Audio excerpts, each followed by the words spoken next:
l'alliance de grâce de Dieu et la bénédiction en Christ 1. La promesse de Dieu et la notion d'alliance Ésaïe 44. 3. Car je répandrai des eaux sur le sol altéré et des ruisseaux sur la terre desséchée. Je répandrai mon esprit sur ta descendance et ma bénédiction sur tes rejetons. L'alliance est la parole de Dieu donnée comme un don unilatéral.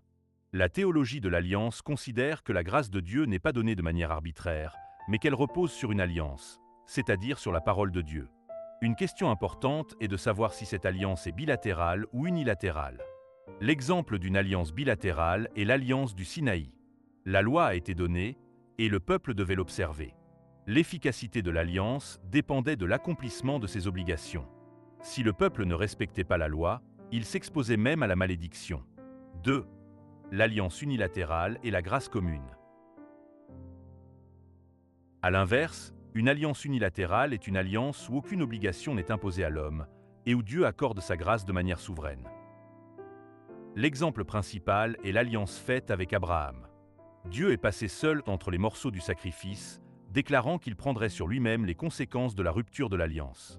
Dans Ésaïe 44, le fondement de l'aide que Dieu apporte à Israël est l'élection. Puisque Dieu a choisi, il assume pleinement la responsabilité de ce choix. Cependant, au verset 3, l'eau, source de vie et de bénédiction terrestre, est promise à toute personne assoiffée et à toute terre desséchée, sans condition.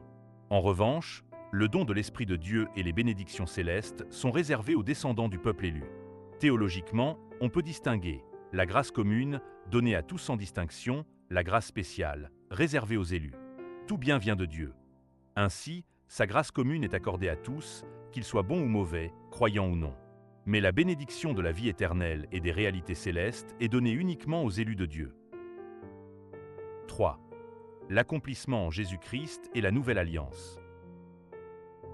Comme vous le savez, l'élection implique aussi une distinction.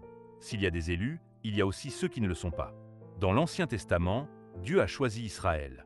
Même si Israël a péché en adorant des idoles, Dieu les a appelés à revenir à lui et leur a offert le pardon.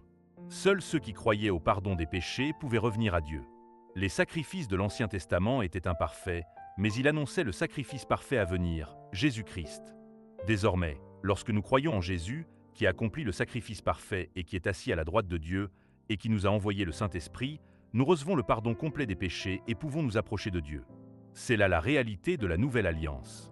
Le peuple élu de Dieu aujourd'hui est composé de ceux qui vivent en croyant en cette alliance. Et Dieu accorde à ses élus la grâce de croire en cette parole.